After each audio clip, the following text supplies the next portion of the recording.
Jangan lupa like, komen, dan subscribe channel YouTube TVRI Bengkulu dan nyalakan lonceng notifikasinya.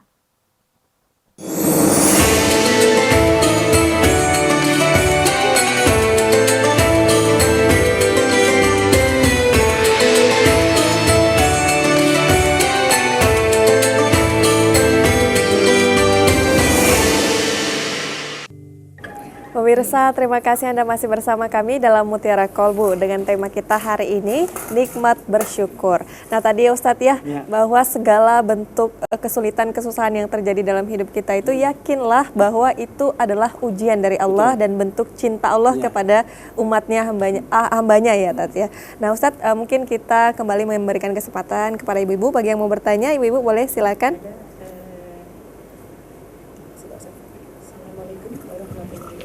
Waalaikumsalam warahmatullahi wabarakatuh. Dari uraian Pak Ustadz mengenai nikmatnya bersyukur tadi, banyak juga manusia sebenarnya mereka sadar bahwa semua kenikmatan itu dari Allah. Tapi banyak juga manusia itu yang nggak pandai bersyukur. Yang menurutnya yang ia wajib syukuri adalah kenikmatan materi, harta, dan uang. Padahal nikmat yang lain misalnya kesehatan itu kan penting juga. Dengan kita sehat kita bisa melakukan apapun dan mencari rezeki. Tapi mereka nggak pandai bersyukur. Jadi mohon pencerahannya Pak Ustadz. Baik, sebelumnya dengan siapa Ibu boleh perkenalkan? Dengan Ibu Darsih dari Majelis Taklim Nur Anis. Ya. Baik, terima kasih, kasih Ibu. Baik, itu tadi Ustadz, silahkan mungkin boleh langsung dijawab. Baik, sedikit yang bersyukur. Dan itu memang Allah yang sebut. Qalilan ma tashkurun. Kan sedikit dari hambaku yang bersyukur. Qalilan min ibadi syakur. Sungguh sedikit dari hambaku yang bersyukur. Jadi memang orang yang bersyukur itu sedikit. Kenapa ibu orang itu tidak bersyukur? Pertama, faktornya karena memang setan itu membuat kita jauh dari Allah.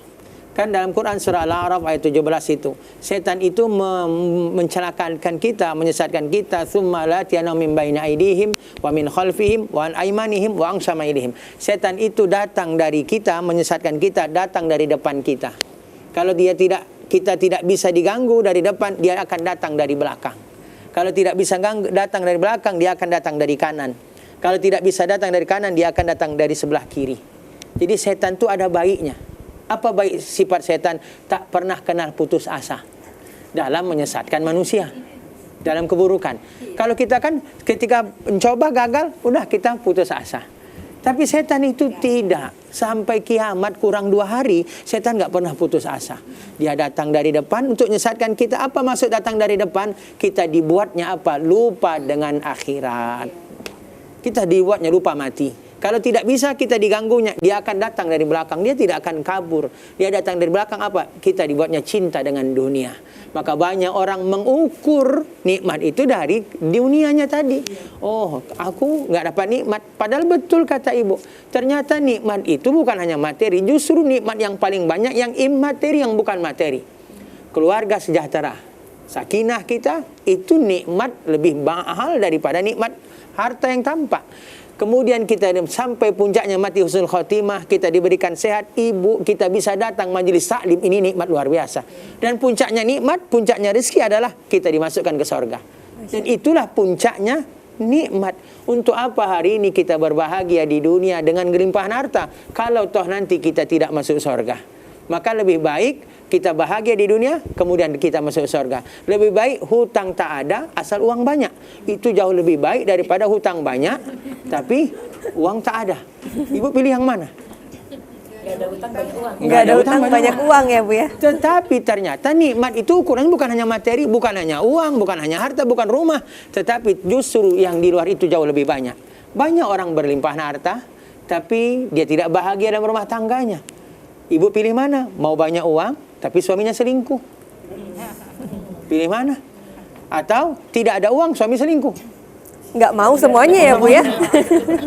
Artinya, maka ini memang betul kesalahan kita mengukur nikmat itu dari yang nampak dengan mata. Ternyata nikmat itu justru puncaknya adalah surga yang tak nampak.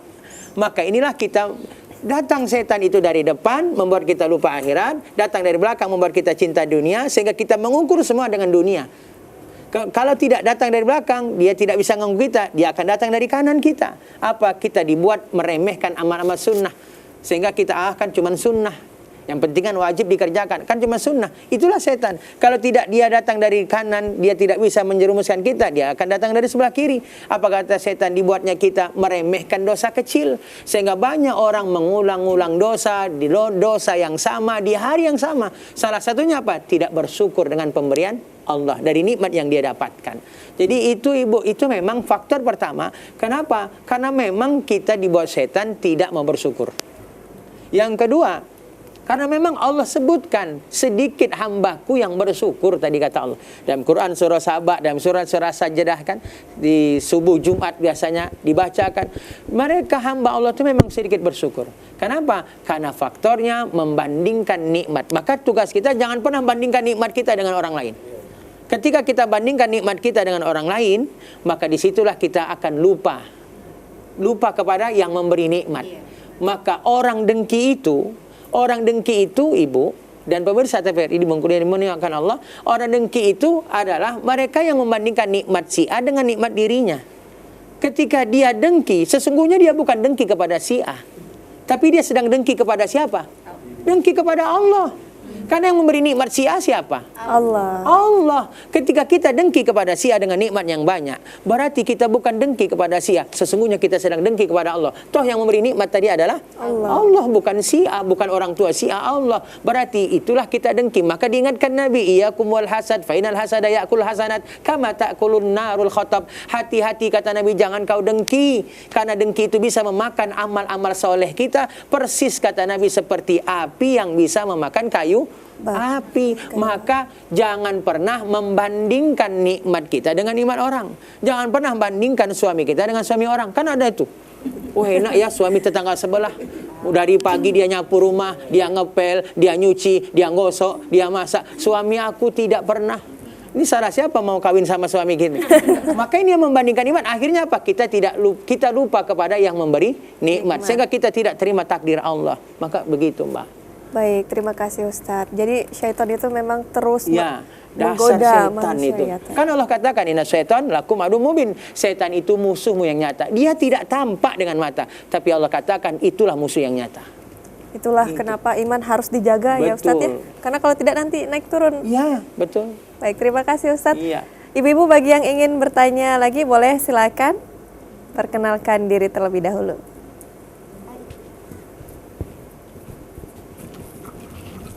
Assalamualaikum warahmatullahi wabarakatuh. Waalaikumsalam warahmatullahi wabarakatuh. Terima kasih Ustadz dan Mbak yang udah memberi kesempatan. Nama saya Hasin dari Nur Anissa. Saya ingin mengajukan pertanyaan. 2 boleh tak? Boleh. 5 boleh tuh kata Ustadz. Ya. Yang pertama, apa hubungannya antara rasa syukur dan kebahagiaan dalam kehidupan sehari-hari? Lanjut yang kedua boleh tak? Iya Bu. Yang kedua, bagaimana caranya kita mengajarkan kepada anak-anak kita rasa syukur gitu tak?